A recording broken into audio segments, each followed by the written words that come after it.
നിങ്ങളുടെ favourite shows ഇനി ഒരിക്കലും മിസ്സാവില്ല. ഇപ്പോൾ C5 കാണും നിങ്ങളുടെ ഫേവറേറ്റ് ഷോസ് തികച്ചും സൗജന്യമായി. എന്റെ ഈ പറഞ്ഞ ആഗ്രഹങ്ങളിൽ ഒരിടത്തും അവന്തിക എന്ന് മാത്രമല്ല, മറ്റൊരാൾക്കും വേണ്ടി ഞാൻ ആലോചിക്കാൻ പോലും സമയം കണ്ടെത്തുന്നില്ല എന്നതാണ് സത്യം. കൂടെ നിന്ന് അവർക്ക് കൊള്ളാം. അത് അവന്തിക ആയാലും മൂർത്തിയായാലും. പർദ്ദയാണെങ്കിൽ ജയിലിൽ നിന്ന് ധനുഷിനെ രക്ഷിച്ചുകൊണ്ട് പോയതുപോലെ എളുപ്പമാവില്ല ഇത്. എനിക്കറിയാം ആ തിരുവസ്ത്രത്തിന്റെ മറവിൽ ആരുടെ മുഖമായിരുന്നു എന്ന്. ഇനി അങ്ങോട്ട് നല്ല സ്വപ്നങ്ങൾ കാണുന്ന കാലം ആവില്ല നിങ്ങൾക്ക്. ദുസ്വപ്നങ്ങൾ കണ്ട് ഞെട്ടി ഉണരുന്ന കാലമായിരിക്കും.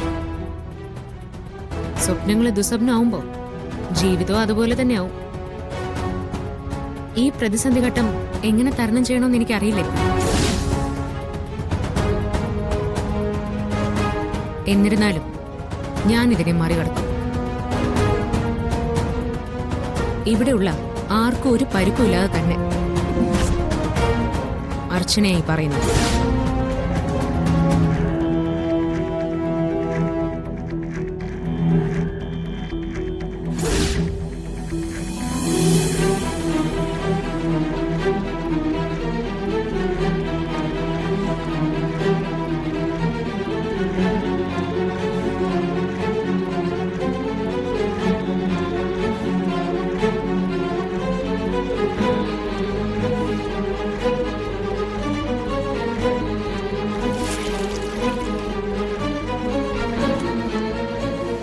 നമ്മൾ രണ്ടുപേരും ചേർന്ന് അവന് നല്ല ഇടി കൊടുക്കും.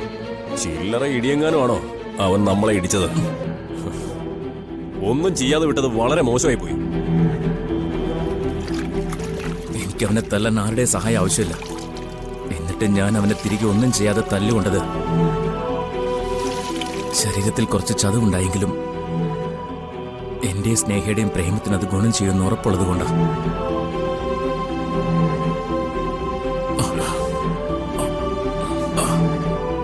ആ പെണ്ണ് തിരിച്ചു പോകുന്നില്ലെന്ന് പറഞ്ഞിട്ടും തിരികെ അയച്ചു എന്തിനാ? രജിസ്റ്റർ മാരേജ് ചെയ്താലും സേതുമാധവന്റെ മരുമകൻ തന്നെ ആവുമല്ലോ. ഇന്നല്ലെങ്കിൽ നാളെ സേതുമാധവൻ നിന്നെ മരുമകനായി അംഗീകരിക്കും. ഒരു കുഞ്ഞൊക്കെ ആവുമ്പോ അയാളുടെ മനസ്സലിയും. അതല്ലേ എല്ലായിടത്തും നടക്കുന്നത്. അതുവരെ കാക്കേണ്ട കാര്യം എന്താ മൂർത്തി? ഈ കാര്യത്തിൽ ഇന്നല്ലെങ്കിൽ നാളെ എന്നൊന്നില്ല. ഇന്ന് മാത്രമേ ഉള്ളൂ. കാരണം മൂർത്തി പറഞ്ഞ ആ ഗ്യാപ്പിൽ ആ കിളവൻ അടിച്ചുപോയാ എന്റെ എല്ലാ പദ്ധതിയും പൊളിയും. ഞാൻ കാണിക്കുന്ന അമിതമായ സ്നേഹത്തിൽ ആ പെൺകൊച്ചു തലകുത്തി വീണു കഴിഞ്ഞു. ഈ ചൂടിൽ പിടിച്ച പിടിയാലേ അവള് തന്നെ എല്ലാവരെയും കൊണ്ട് വിവാഹത്തിന് സമ്മതിപ്പിക്കും. അവിടുത്തെ വേറെ ഒരുത്തരുടെ സമ്മതം എനിക്ക് ആവശ്യമില്ല. സേതുമാധവന്റെ സമ്മതം അത് നിർബന്ധമായിട്ടും വേണം. കാരണം ഞാൻ എഴുതിക്കുന്ന വിൽപത്രത്തിൽ അയാളുടെ ഒരു വിരലടയാളം എനിക്ക് വേണം. സ്നേഹയുടെ വാശിയിൽ നിവൃത്തികേട് കൊണ്ട് സേതുമാധവൻ എനിക്ക് അവളെ തരുമ്പോ ഞാൻ പകരം ചെയ്തു കൊടുക്കുന്നത് ഈ നശിച്ച ലോകത്ത് എന്നെപ്പോലുള്ള ദുഷ്ടന്മാരുടെ ഇടയിൽ നിന്ന് അയാളെ ഞാൻ മോചിപ്പിക്കും.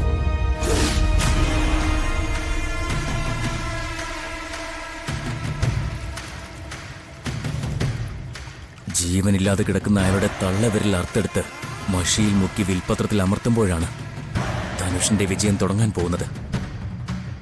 സ്നേഹയുടെ സമ്പത്ത് മാത്രമല്ല, നെല്ലിശ്ശേരിയുടെ മുഴുവൻ സ്വത്തും പിന്നെ എനിക്ക് തന്നെയാണ്. നെല്ലിശ്ശേരി അത് വെറുമൊരു വീട്ടുപേരല്ല, കോടിക്കണക്കിന് രൂപയുടെ മൂല്യമുള്ള പേരാണിത്. ആ വീട്ടുപേര് എന്റെ പേരിനോടൊപ്പം ഞാൻ ചേർത്ത് വെക്കുമ്പോ അവിടെ ആരൊക്കെ ജീവനോട് അവശേഷിക്കുമെന്ന് കണ്ടു തന്നെ അറിയണം. ഇന്ന് കിട്ടിയ തല്ലു ബോണസായെങ്കിലും ഇതുവരെ ഞാൻ പ്രതീക്ഷിച്ച പോലെ തന്നെയാ കാര്യങ്ങൾ പോയിക്കൊണ്ടിരിക്കുന്നത്. ഈ പറഞ്ഞതിനൊക്കെ അവന്തിക മേഡം സമ്മതിക്കുമോ?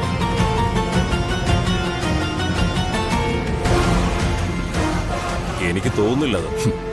അല്ലെങ്കിൽ തന്നെ അവളുടെ സമ്മതി ഇവിടെ ആർക്ക് വേണം?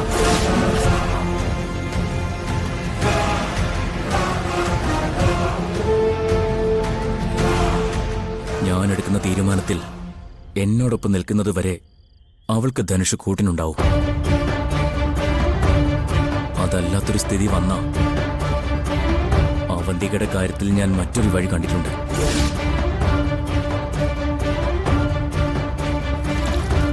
ഞാനൊരു കാര്യം പറയാലോ മുത്തി, എന്റെ ഈ പറഞ്ഞ ആഗ്രഹങ്ങളിൽ ഒരിടത്തും അവന്തിക എന്ന് മാത്രമല്ല, മറ്റൊരാൾക്കും വേണ്ടി ഞാൻ ആലോചിക്കാൻ പോലും സമയം കണ്ടെത്തുന്നില്ല എന്നതാണ് സത്യം. കൂടെ നിന്ന് അവർക്ക് കൊള്ളാം. അത് അവന്തികയായാലും മൂർത്തിയായാലും.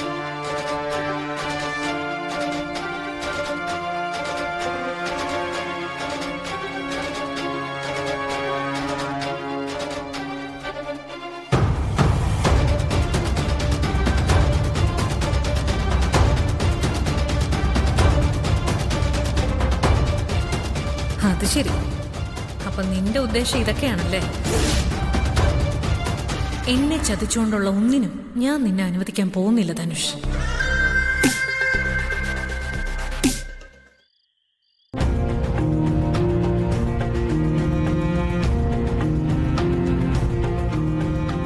അച്ഛൻ ഇവിടെ ഇരിക്കായിരുന്നോ? ഞാൻ അകത്തൊക്കെ നോക്കി. മരുന്നെടുത്ത് വെച്ചിട്ടുണ്ടായിരുന്നു. ഞാൻ കഴിച്ചോളാം. കുറച്ചു നേരം കൂടി ഞാനിവിടെ ഇങ്ങനെ ഇരിക്കട്ടെ മോളെ. മോളെ,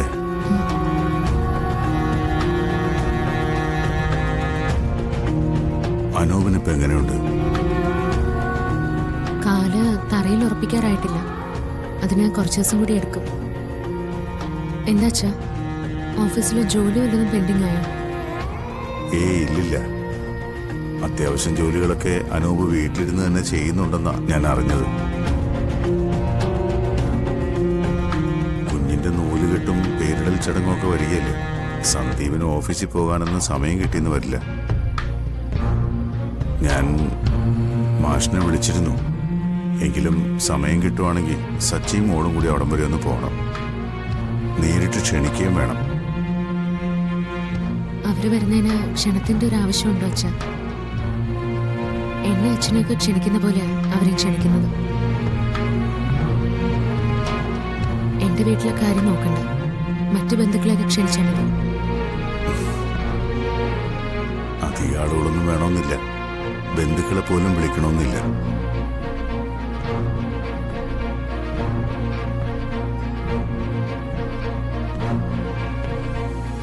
നമ്മളും മോളുടെ വീട്ടുകാരും മാത്രം മതി.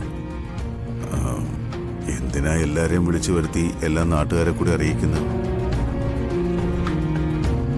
നാണക്കേട് വിളിച്ചു വരുത്തണ്ട. ഞാൻ അച്ഛനോടൊരു കാര്യം ചോദിക്കട്ടെ? കുഞ്ഞിന്റെ നൂലുകെട്ടും പേരിടൽ ചടങ്ങൊക്കെ വലിയ ആഘോഷമാക്കണമെന്ന് അച്ഛനും ആഗ്രഹമില്ലേ? എനിക്കറിയാം ഉണ്ടെന്ന്. എല്ലാ ബന്ധുക്കളെയും വിളിച്ചു വരുത്തി നല്ലപോലെ നടത്തണമെന്ന് തന്നെയാ അച്ഛൻ്റെ ആഗ്രഹം. ഒന്ന് രണ്ട് കാര്യങ്ങൾ കൊണ്ട് അച്ഛനത് വേണ്ടാന്ന് വെക്കുന്നത്.